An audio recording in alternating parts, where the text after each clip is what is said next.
Welcome to the Firearms Insider Gun and Gear Review Podcast, episode 329. On this show, we showcase gun reviews, gear, and anything else a gun enthusiast may be looking for. We strive to evaluate products from an unbiased and honest perspective. I'm your host, Chad Wallace, and in this show, we will be discussing a tripod review, a bowl, zero tolerances, and hexes. So I think we got it all covered. With me tonight are the usual, run of the mill. I'm not sure what they are. Tony, Rob, and Zane. Zane is driving through some thunder, lightning, tornado zone or something. So if you hear a bunch of static when he talks, you'll know why. So because I was still sick, what did you guys do in firearms? Well, since I'm the only one not muted, I'll go ahead and go. I was going to go to the range, but then I looked at the weather report and it said it's supposed to rain all weekend. So I said, okay, I'll do other stuff. So I did other stuff. And to my dismay, state of Florida weather always screws you up. And it was a beautiful weekend. I should have gone to the range, but oh well, I did other stuff. Yeah, I understand. Well, Tony's not muted anymore. So Tony, It took 4 attempts to unmute. It's funny because I thought I was going to the range over the weekend, and then we find out that we can't go to that one because the state didn't open up until Monday instead of Sunday because I was going to shoot skeet. So that's what I'm doing this Sunday. So I didn't do anything except stare at the 9mm carbine build that I did. And today I just made a video about the giveaway we're having on our Patreon with High Point and High Tower Armory. So, Sweet. Guns, nothing. Dry fired and wiped my Glock 19 Gen 2 down. I see. Zane, do you want to attempt to say what you did? Yeah, sure. Why not? I didn't really do much. I've just been tinkering with holsters and belts and just moving stuff around. I did start a build list because I'm going to do another experiment here pretty soon. So I'm kind of putting parts lists together of things I want to buy. And, well, if your last one was any indicator, where you did a 4-inch barrel on a 9mm pistol caliber pistol, what is this going to be? A long range 450 Bushmaster? No, no. I'm gonna do a 14.5 pinned and welded upper to kind of do like a 300 yard and in gun, and also just to see if I can disprove my own thought process that you should not build a gun for serious use. I'm gonna try to run it in a class and we'll see what happens. Yeah, I'm thinking about doing something like that too with the What Would Stoner Do project, but I'm paying for this. I don't know. I think I'll pay for it myself. I actually have some very similar parts as the What Would Stoner Do. Like I'm not using a pencil barrel, but I'm gonna probably go with a Faxon gunner barrel. Gunner barrel's lightweight, even though it's yeah. And I'm gonna go with one of their pre-pinned gas blocks because that's one thing I don't trust myself doing is lining up a gas block. So I let Faxon do it. They're a lot better at stuff like that. Yeah, that's what I want too. Yeah, I want a lightweight build. See. I want to see how hard you can run a lightweight build.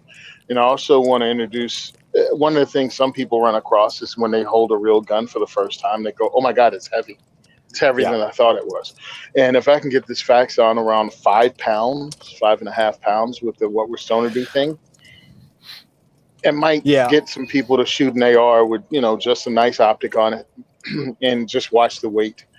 And it might turn some more people on to using that firearm. Yep. And my gun's a little front heavy right now, the 16-inch one I have, which is not a huge problem typically, but you want to run a 2-day class with it, that front end weight starts to get real heavy. So I'm just, it's an idea that I'm toying around. Like I said, I'm using mostly BCM and Faxon parts right now, so it ain't gonna be cheap. But I want to build it as right as I can. Nice. So, we'll see. Yeah, sounds good to me. So I guess we'll get into the announcements. Go pledge your support for us at thegunandgearcult.com. There's a bunch of different levels. Will is still our 25 level cult member. We appreciate that very much. Of course, our bandwidth sponsor is Patriot Patch Co. Go check out any new patches they're doing. They're doing limited release ones lately, all kinds of stuff like that. So do that. Join the Patch of the Month Club. Get awesome patches like, the fireworks AR and stuff like that. If you're shopping Amazon, of course, please use our affiliate link at firearmsradio.tv/Amazon. We also have Matador Arms affiliate link and Amend 2 affiliate links, so please use those if you're shopping those places. Listener question episode is next week. We will be recording it on Tuesday as normal. It should release on the 3rd of July.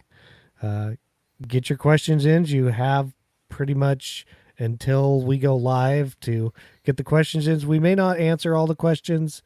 Well, I'm sure we won't answer all of the questions, but you just by submitting one, you get entered into win stuff from Matador Arms or Odin Works or Combat Flip Flops or Faxon.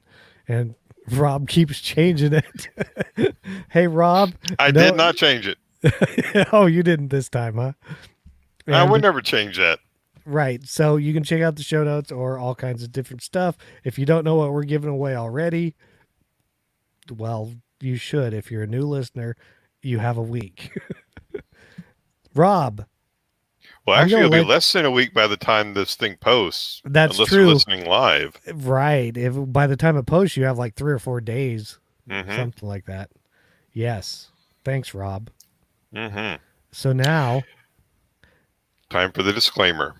The views and opinions expressed in this podcast are those of the individual co-hosts and do not reflect the official policy or position of the Firearms Radio Network and or their employers. This is not legal advice, nor should it be considered as such. Viewer discretion is advised. This is especially true on live shows, when we're mucking with the Chad show notes. Yeah. And now for a review on a tactical tripod. Oh, it's me. Yay, go Rob. Go Rob. Go, Rob. Okay, yeah, I've had this thing for a couple months now. I first found out about this tactical tripod when I took that long-range shooting class about a year and a half ago. My spotter had one. I brought my tripod, which is basically a camera tripod. He looked at that and said, "No, put it back in your car. I got one for you." I said, "Okay, whatever." And by the end of the class, I was very impressed with this tripod.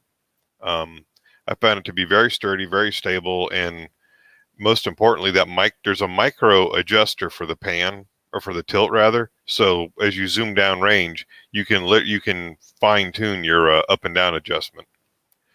I'm not going to read the whole review. I'll just go through the important stuff. This is basically solid. It's solid aluminum. I mean, this just the 3 legs and the main support tube. Those weigh, I think I put in here 8.5 pounds. They're a little over 8 pounds. I don't even know my own review. Yeah, 8 pounds, 3 ounces, or 3 pounds, 8.3 ounces. I'm sorry, 3 pounds, 8 ounces. It is heavy. So, I mean, I'm not going to be taking this in the woods or doing real, crazy stuff, but at a range, it is awesome. Like I said, I put my scope on there and it doesn't move. Panning is easy. There's a lever on the side of it that you use for the actual tilt part, and there's a little, if you see the pictures, there's a twist knob in the front on the left side that you can use to raise it up and down and then pan it, and then you just screw that knob in and it'll lock it in place. And then the big lever that sticks out, that's for the twist part. But once you get it kind of where you want it, you'll see a little screw attached to the second, I don't know what he calls that part, the head itself on the bottom, and that you can use to microfine, like, maybe a few millimeters at a time.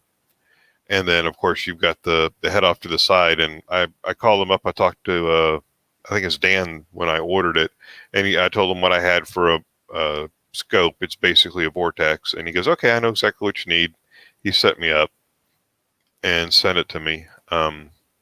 He was running a special at the time where if you bought the standard package, which is what I got. He upgraded the carrying case from just a standard black zipper carrying case to they call it the tactical case. I like the tactical case because it's got individual pockets to put the rods that you can use to mount the head to, so you don't have them clanking around or moving around while you've got it in there. Let's see. Yeah, the way it works is you basically fold the legs, fold out. They're not telescoping like on most scope mounts. You just fold the legs out and then pull the center support rod up to the full extended position, lock it into place, and then you put the head on top of it, and you're good to go. Let's see. I also ordered mine with the they call it a collet, and basically what you do is you screw the collet on there, and then you can put the head on top of it and use that to make it easier to pan the scope. The head's kind of got an interesting feature where you can actually twist it or rotate it from having the scope vertical upright to upside down to get it even lower. I tried it at the kind of like a horizontal position. You'll see that picture in the review. It doesn't quite work real good that way. It's really designed to be upright or upside down. And there is a little, you can't see it from the pictures, but there's a hex wrench that comes with it. And there's a little hex wrench screw in there that you use to stiffen the flip part. I don't know what the heck he calls that, where you can rotate it. Let's see. Came with all that stuff. This thing has right now just the set with the two extra rods. You can get this thing with setups for a castrol, setups for an extra head. So what he's got on his website is they'll drill a hole in the bottom of the main head, and you can mount the second head to it to hold like a rangefinder. Then that way, when you pan one, they'll both pan together, so you can range stuff easier. Or the thought goes. I had him drill the head that I got, so if I want to get an additional head for a rangefinder, I can do that. He's also got attachments where you can like hold your phone on the tripod, or like I said, a little kestrel for a wind station. Other than that, my note that I have in the review is that collet that comes extra. It's like $30. I really think that should just be included as part of the standard package. But now, when I ordered it, in the beginning, he wasn't giving you the micro adjuster for the tilt part, but now it seems most of them come with the micro adjuster. He's gotten rid of those old heads and gone straight up to the new heads. I put this next to a Manfrotto tripod that a friend of mine had, and the thing I noticed is this is way lower. I mean, this is, you can get it 4 or 5 inches off the ground. Manfrotto, you're probably talking at least a foot, even at its most extended position. You can put the extra rods on top of it, but the only thing is, the higher you go, the more top heavy it's going to become. So he sells a weight you can screw into the bottom rod to keep the center of gravity lower, so it doesn't become so top heavy. Which the only time you'd really use that, I'm guessing, would be if you're standing up and you want to have the tripod with you want to have your scope at your height, or maybe if you're sitting in a hide or a hunting blind. That way you can bring the scope up more to your eye level. With it, I bought like I said, the collet, 2 extra rods, and a quick detach mount. Of those, I'd recommend the collet. The extra rods, yeah, if you got the money, go for it. They're like $30 or $40 a piece. Get it and be done with it, and that way you'll be ready for future expansion or however high you need it to go. The quick detach, you can get it if you want it. Get it. It works really good. It's nice because you can just lock the scope in place. Then you flip the little switch and it'll secure it. But if you don't have the money, don't bother getting it, or don't worry about it. So we'll go on to the claim to fame. In my opinion, this is a very well constructed scope mount, very well constructed tripod. Target market, anyone looking for a scope, tripod. Let's see, features and benefits. Solid aluminum construction, microfiber adjuster, has range of +5 to -14 degrees. Works very well shooting prone or on a bench. I think it works better in the prone position because if you're on a bench, you're subject to the shaking of the bench. It's got tons of attachments and accessories. It's got a nice small footprint when the legs are extended. Right now, he's only offering it in this like a flat dark earth camouflage. So you can see what others are saying. Basically, the only place to get this is from the manufacturer. I don't believe he sells to third parties or to stores or whatnot. You have to go to tacticaltripod.com to get it. Okay, a lot of the pros: well constructed, solid scope mount, quality construction. Okay. Folds to a compact size, convenient carrying case, made in USA, veteran owned. The big cons are at 3 pounds, 8.3 ounces. It's really heavy, and it is way more expensive than other tripods. But I had a friend of mine that was in the antiques business, and he said, you got to pay for quality. And I really think this is quality. That's why I gave it a 9.0. I would have liked to give it a 10, but we're not supposed to give 10s out. So, I really, really like this. Yeah, I got that impression. I actually, I was reading it when I was putting up the review, and I was like, I kind of like this thing. Right now, I don't have a use for it, but I was looking at the comparisons and all this stuff. I'm like, oh, and it's made in Spokane, Washington, if I am correct. So, which, hey, that's a plus. I think it's Dan's the guy that owns it. He's a super nice guy. Call him up, talk to him, tell him where you're at, what you're doing. He'll be able to recommend exactly what you need set up. The main thing is to set up the head and the head for the correct mount for your scope. I have thoroughly enjoyed it, and I use it just about every time I go shooting at the range since I got it. And of course, everybody walks by their seat and they're like, "What is that?" I'm like, "It's a tactical tripod." Yeah, and I tell them how to get it. And yeah, it's, like you said, in this case, you're getting what you pay for. But yeah, I was looking at it going, especially if you're into like long range shooting, like you can put your wind meter, you can put, you can put so much stuff on it. And like you said, huge plus is you can see it when you're prone. Literally, you can get it so low. And there's a picture that's a picture on the website is with the two rifles. One's my Ruger Precision, the other one's at Sauer. That's the one on the right is that 6.5 Creedmoor that I got the 4-round Clover group a couple weeks ago. Right. And that's where that's as I shot it in the prone position at the Okeechobee shooting. And yeah. Well, like I said, I truly love it. Good. I do. Tony, Zane, you got any questions for him? Oh man. Okay, Tony, let it rip. Go for it. Oh no, nothing's wrong with that. Just a question in the chat about whether you and Sean are brothers because you look alike. Aaron? No, Sean Black Fisher. Bag, yeah. Black Bag. He's probably my illegitimate cousin of some sort. It's the beard. It's the beard and the mustache to do it. I said it was your COVID nice. outfit. No, I was reading this. I was reading about it early in the day, and it's funny because they have the standard package, and for $379, the standard package also includes the tactical little flat dark earth carrying case. And then they have the the economy level at $299, and I'm like, yo, dude, spend that extra $80.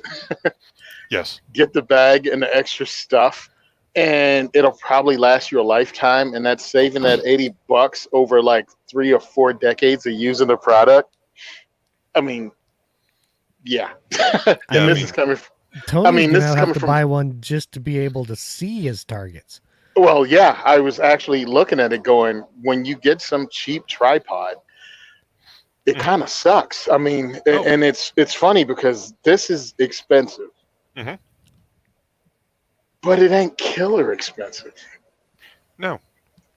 Well, I mean, that's the thing is, I've got camera tripods I've used, and the problem is the micro adjusting. When you got something 300, 400, 500 yards, you want to move it like a wee bit, just like maybe, a fraction of an inch up. You can't do it. With this, it's just pivot. There's a little knob underneath. You just pivot that knob. There, done. Yeah. Stuff like that is just so nice. Like you'll see the one when I was at the range, you'll see that's got the collet underneath it and the adapter for the quick detach mount for my scope. Yep.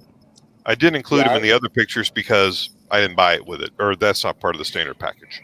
Right. Zane, what? Yeah, I've used spotting scopes with cheap tripods, and it's not a fun experience because you can't get it still. It wobbles, and like you said, if you want to try to move a 1/10 mil, good luck. So yeah, I would say if you're into long range shooting, spend money on a good tripod for your spotting scope. Mm-hmm. Yep. And I'm not even talking about really long range. Sometimes, like with the new 22 precision things they're doing, what do they go out to? 200 yards. But you're trying to see a 22 caliber hole in the target at 200 yards, and it's like, dude, it's better to be able to zoom in on it. And anyway. Well, I was going to say at our range they have tripod stands with spotting scopes on them that you can just grab. The thing is there's some of the spotting scopes are okay, but then they're on a crappy tripod. So you get it set up, and then you go to look through it, and you bump it with your glasses, and then it's shaking. You can't see where what you're looking at. It's like, well, that just wrecked it, and you don't have that problem. It does not. Does not matter how good your spotting scope is if you have a trash tripod. Well, it just doesn't matter. Well, that's like buying a really nice scope and putting a really crappy set of rings on it. Yeah. Yeah, they broke all of the tripods at range 14 at Fort Dix. They bought some Bushnells. It's 200-yard range, so you don't need a lot of magnification.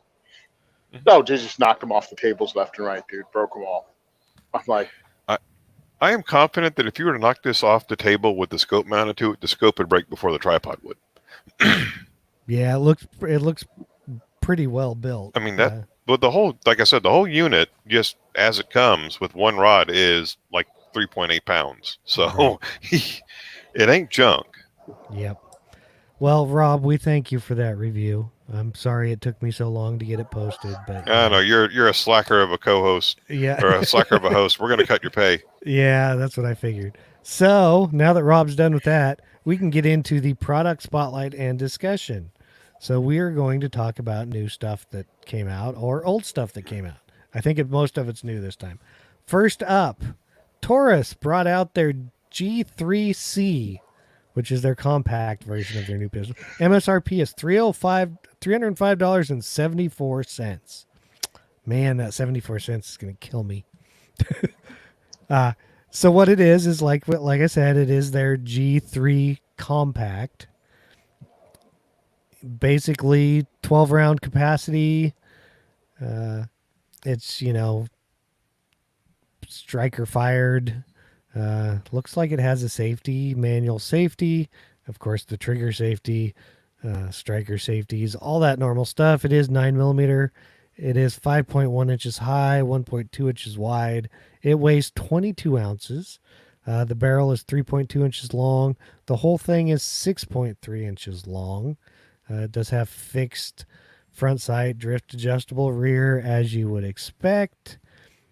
The thing I have heard that maybe Taurus is starting to step up with their quality, but I'm not sure about that, but that's what I've heard. I don't know about their repairs, so if it's still going to take you a year to get something back, but I'm hoping that they're pulling it together and they're starting to get this stuff out and get it decent, because if it is, the price on this street price is probably going to be killer.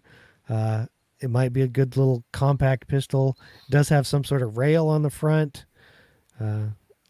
It's a 10 for finish on the slide. The only thing that's killing me is the manual safety. Maybe they'll come out with one without it.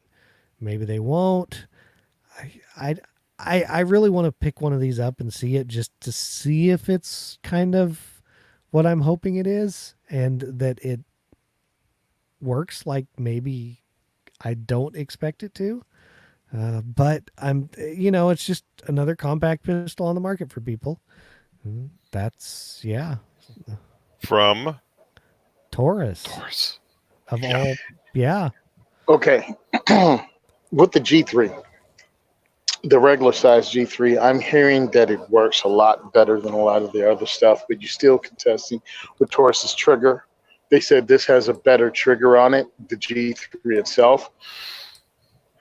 They say you can throw a lot of rounds in the G3 and get them down range. And now you talk to the G3 Compact, which might be in a ballpark of between 225, 250, maybe even less.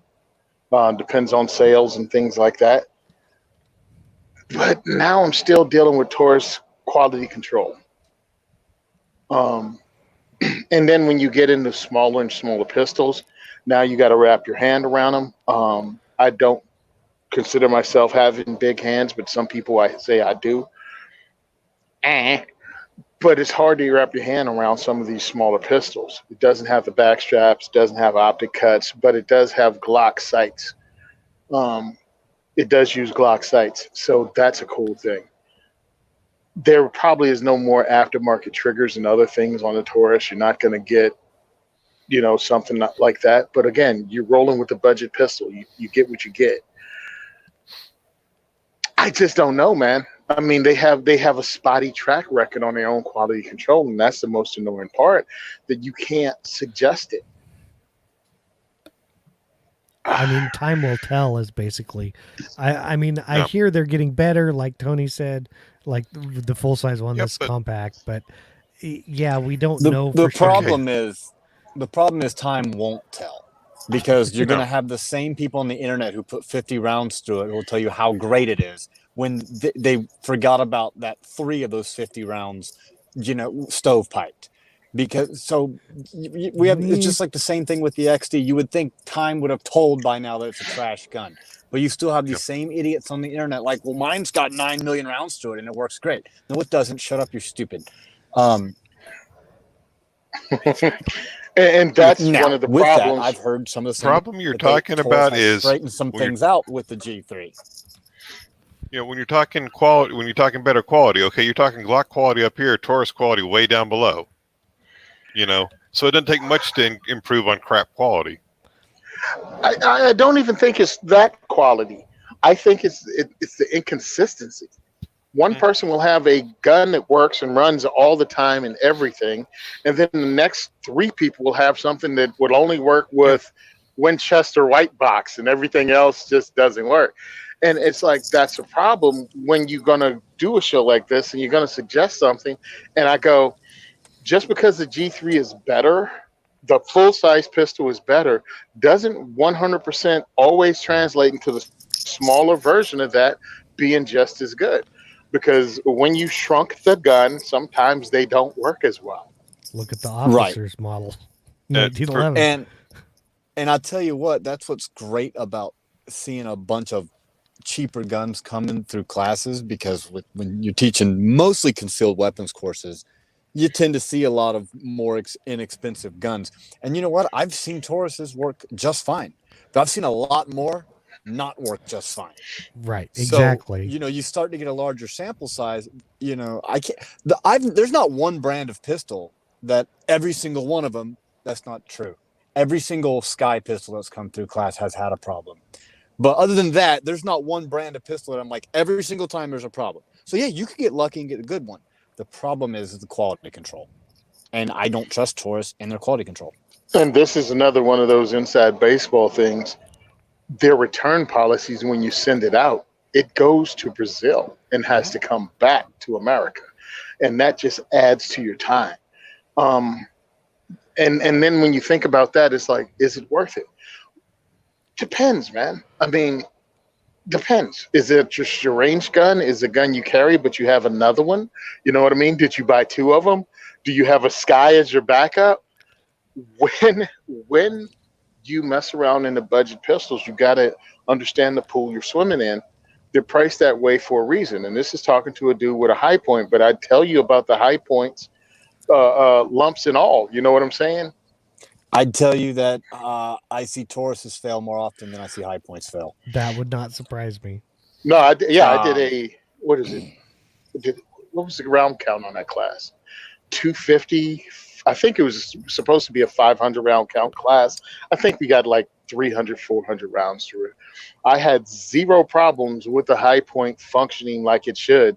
And the only error was this guy when I didn't fully see the mag doing one of the drills. And I drew from a holster and the mag flew out and hit the target first. And then I shot it in the face. But that was the only problem I had with that. But I had the most inexpensive gun in the room, and if it went down, I was ready for that. You know what I mean? Yeah. Well, and the other thing is, like at this price point, what are we looking at? Probably 250 street price. Yeah, probably 300 is the MSRP. right. Pretty much. So, So I know it's a lot, quite a bit smaller than this, and has less rounds. But how much are the M&P shields going for right now? Like 250, 300 yeah, bucks. 200. Yeah, they're And so yeah, it's a 7-round gun, not a 10-round gun, but they have a track record for quality. So if I'm looking at, I'm going to spend 250, 300 bucks on a gun, and because I'm limited in how much I can afford to spend, I'm going to also assume if you have that limited of a budget, you probably don't have the budget for 3,000-4,000 rounds of ammo to go make sure your gun works. right. I have to say I don't agree. I mean, I know what you're talking about, and you're probably right. But let's say it's your first gun.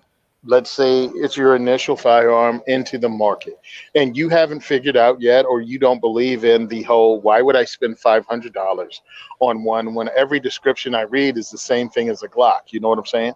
This is the same thing as a Glock 26 when I'm going over it. It can use 15 to 17 round magazines from the largest size Tauruses. Why wouldn't I buy this? Okay, cool. Buy it. All right, you got a little money, or eventually you get a little money and you start running more and more rounds through it. And then you find there's things either you don't like or you do like, and you stick in that price point. Not everybody's going to run high round count classes. Nobody, you know what I'm saying?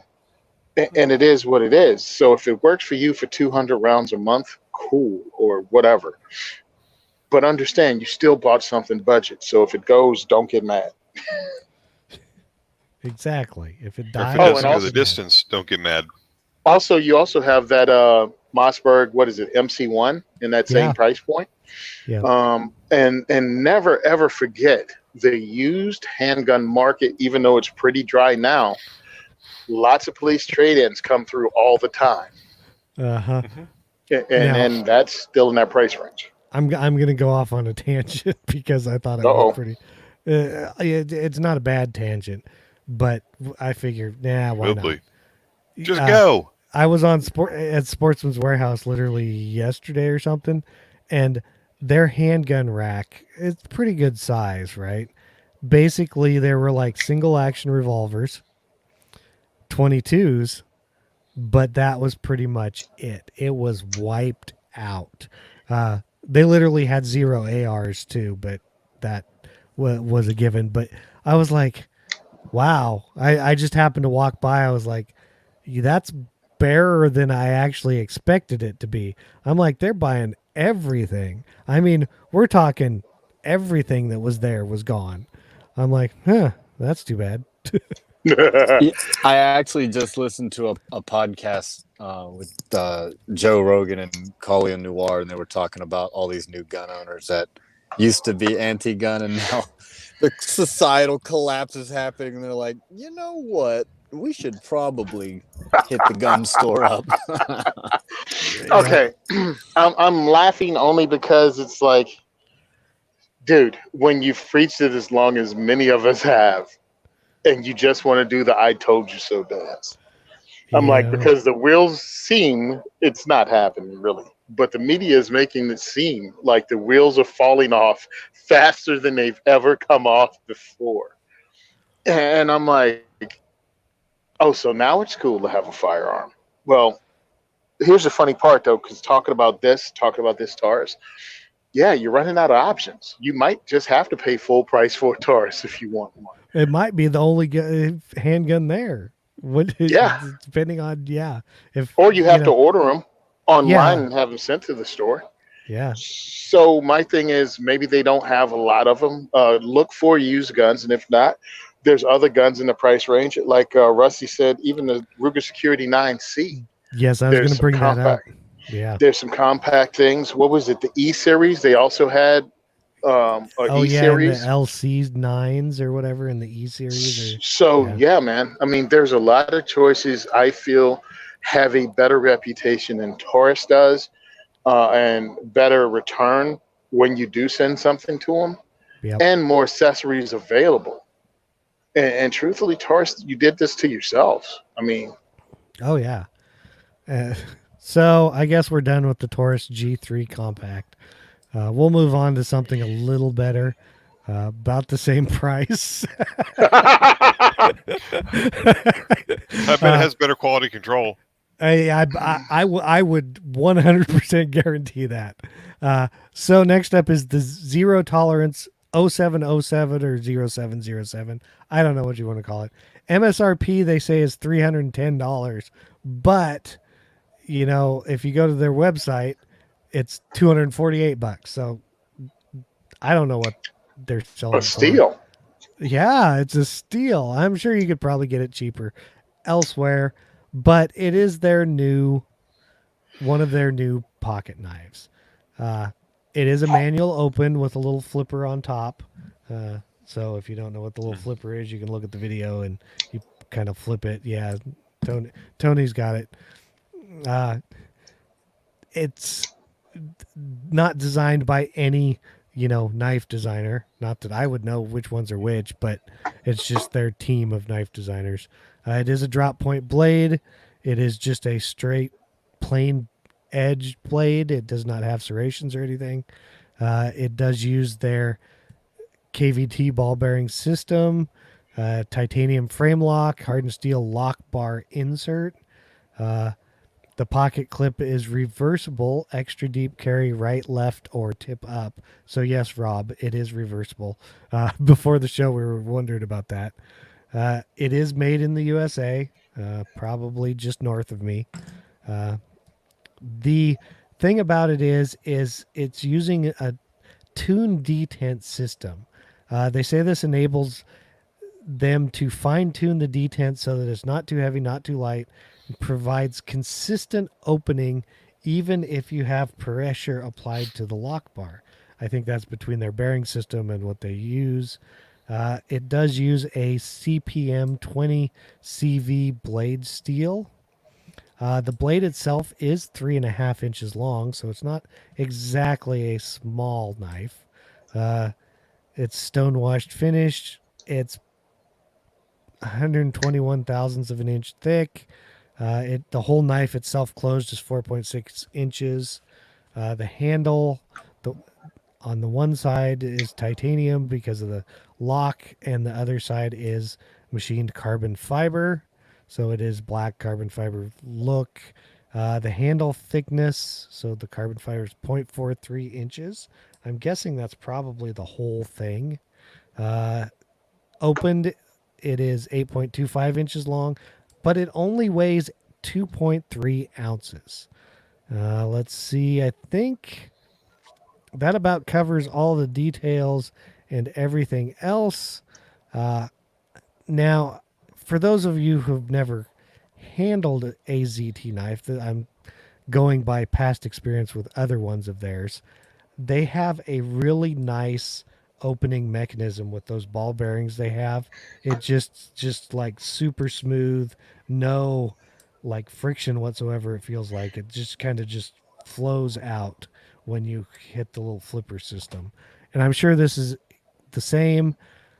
I think some of their knives are a little overpriced. This might happen to be one of them.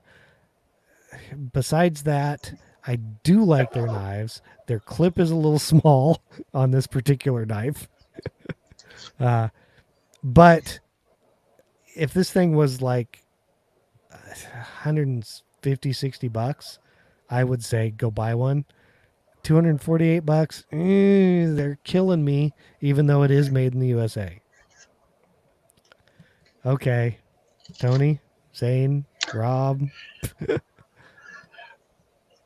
Okay, go ahead. No, go ahead, Anybody? Tony. All right. Look, I've just been playing with knives this whole time. As you get more expensive knives, they feel smoother, they feel better.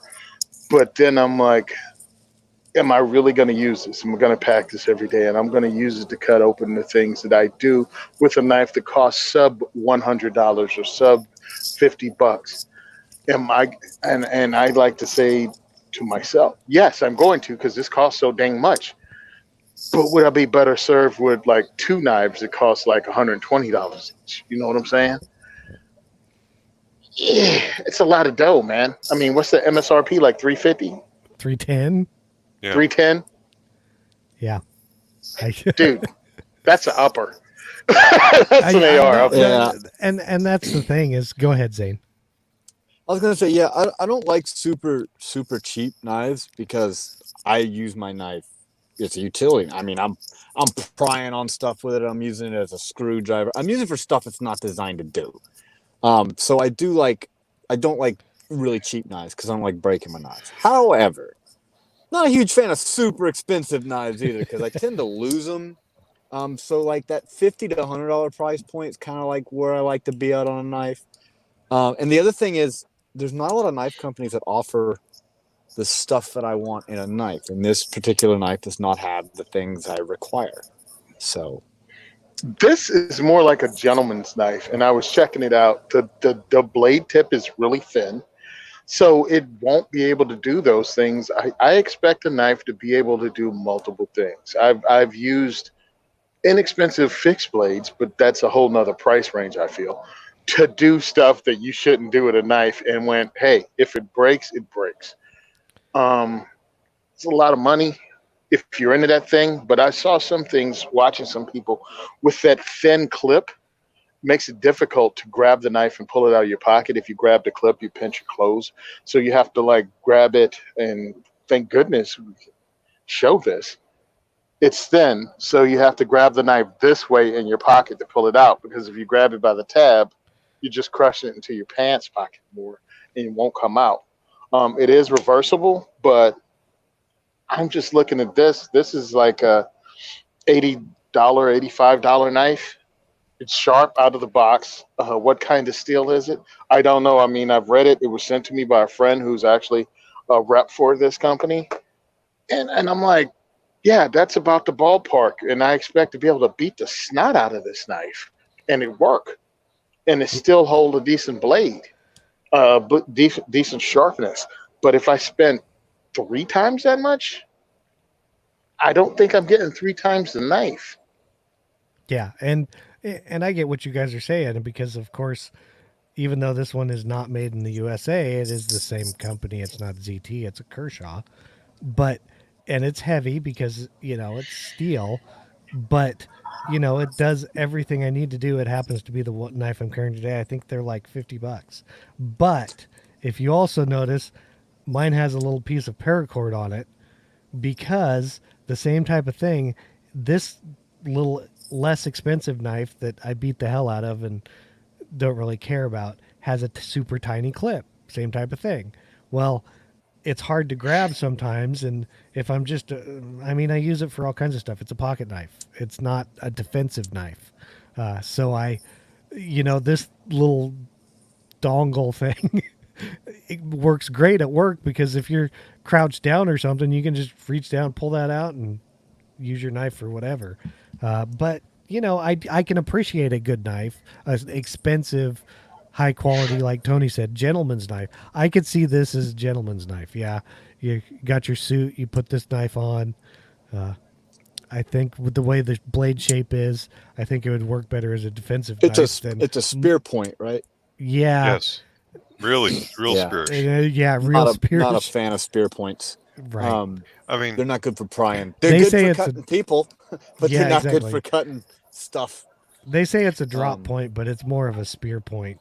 Drop point, spear point, yeah, same Well- thing. I'm a Same big fan of the Tanto point just because it's better for prying and it's a little stronger. Yeah, I but mean- it's a little stronger. I like the fact that this thing has the deep carry. That's one complaint I have about my everyday carry knife is that there's a solid ½ inch of the knife that sticks out of the pocket. So if I was trying to be uber secretive, like, super gray man, like people like, that's a knife in his pocket, so Yeah. which I'm not, because everyone around here knows me, and like 90% of the people in the town knows that guy's carrying a gun because I'm all over the internet doing gun stuff. So I'm not that concerned about it in my hometown. But I do like the option of, even if, hiding clips and hiding things and, just being a little bit more low profile. Yeah. So that's I kind of got cool.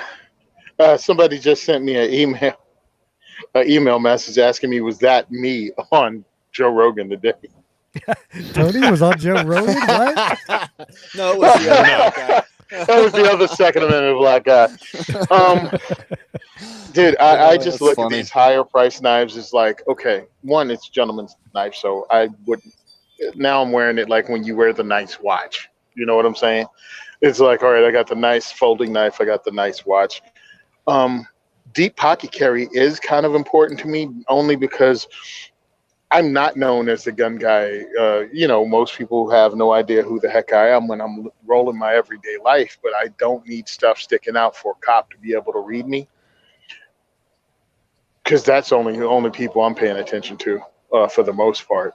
I'm just too big, too old, and not worth messing with for most criminal element, unless they're just really bad at making judgment calls. I will say a plus for deep pocket carry, besides not being able to be as seen.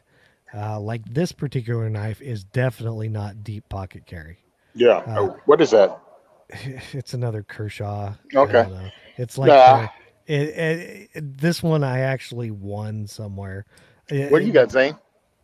But It's a CRKT, and you can see how that. or something. Yeah, it's the M16-14 ZEK, Yeah. and you can see how much of that, including the glass breaker, sticks above the pocket line. Which, again, is not a huge deal for me as long as I'm in my hometown, because once or twice a week someone stops me in Walmart that I have no idea who they are. They'd be like, "You teach concealed weapons courses, right?" And I'm like, "Who the hell are you?"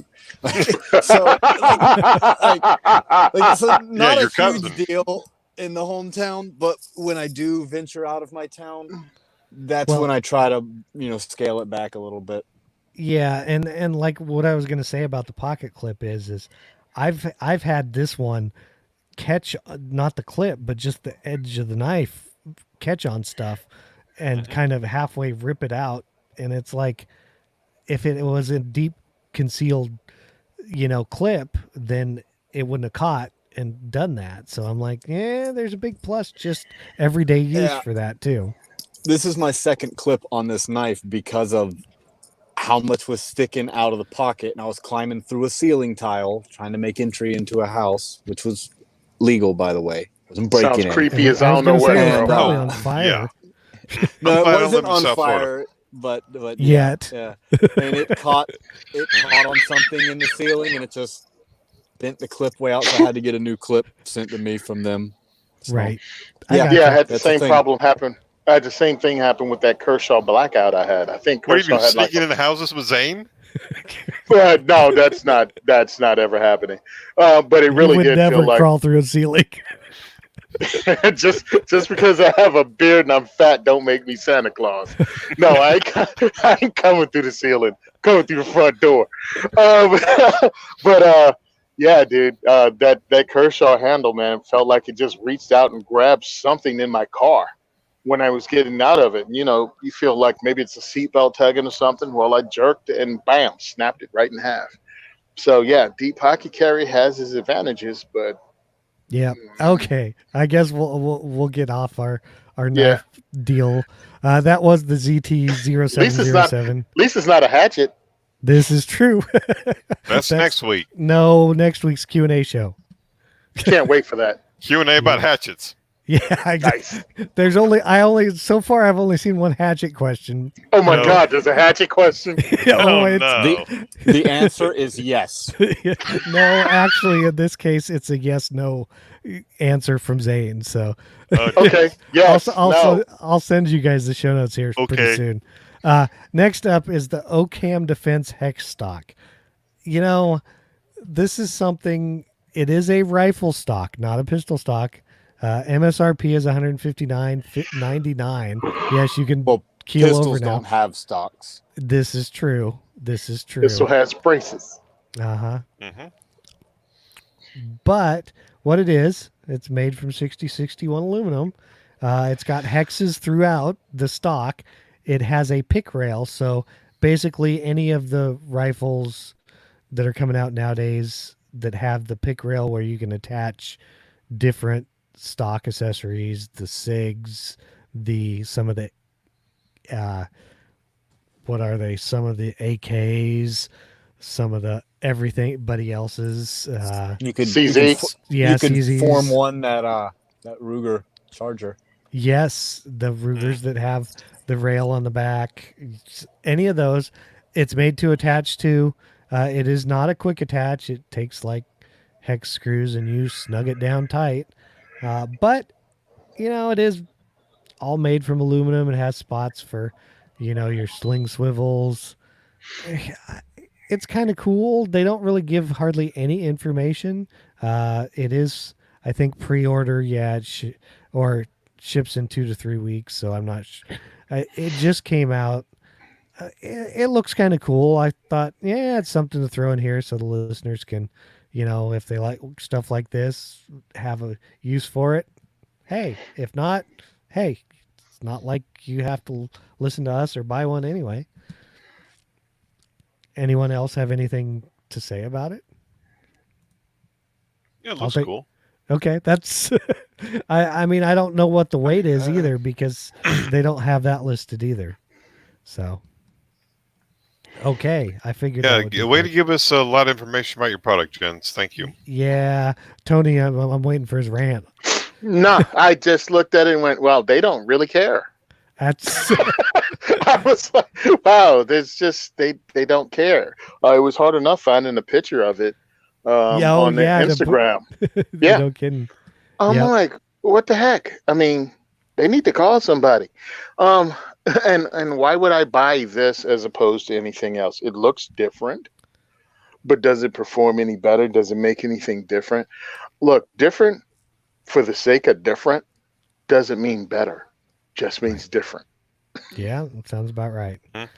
Well, okay, so that was the OCAM Defense Hex Stock. Listener feedback, it's kind of next week also because most of the stuff came in with questions. So, Tony, the floor is yours. The floor is mine. Giveaway choices you have right now on our Patreon. It's if you're $20 and above, there's a chance that you can win a high point carbine, either 9mm in black or 10mm in Cryptek Yeti. And also High Tower Armory got in on the giveaway, and they're giving away either an MBS chassis for a high point or HTA 9022 chassis for 1022. So that whole thing is going to be combined. You can choose either or. That's for $20 and above. Columbia River Knife and Tool Knife is being given away for anybody who's in $1 to $19.99 on the Patreon. We're going to choose one name and send you a Columbia River knife and tool. I forget. Nerk Thigh, I think it's called, a Thigh or something like that. It's a pretty cool knife. It's a cool design.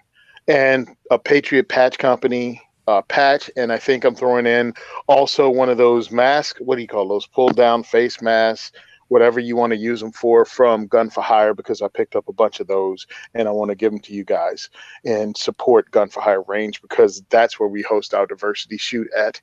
And as soon as everything opens up, we can't wait start hosting diversity shoots. I'm working in multiple state diversity shoots because really in 2020 I want to get word out in multiple states. I'm tired. That was my plan going into the year, and Corona wrecked it We were planning on being in 3 states this year, and then there was a whole 6 months or 3 to 4 months of not knowing when things were going to open up or how it was going to work or what was going to be the new routine. So as soon as we find out, I'll let you guys know. We'll be running classes again too. Thanks a lot for supporting us. Go to diversityshoot.com. We also have a list of all of your elected officials. So you enter your zip code and we'll give you everyone on your list that you can write letters to and actually be politically active with. Thank you, as always. I really appreciate it. Woohoo. Thank you, Tony, for doing all that cool stuff. So send your questions, comments, or feedback to gungearreview@gmail.com. Don't forget to pledge your support at gunandgearcult.com. Subscribe and leave us an iTunes review or any other review you want to leave us. You can send it directly to us. We don't care. Check out all the other great shows on the Firearms Radio Network at firearmsradio.tv. Be sure to visit the Firearms Insider for reviews. Check us out on Facebook and Instagram at Firearms Insider. And of course, as always, thank you for listening to the largest pound for pound podcast on the network. And we are out. Peace, guys. Oof.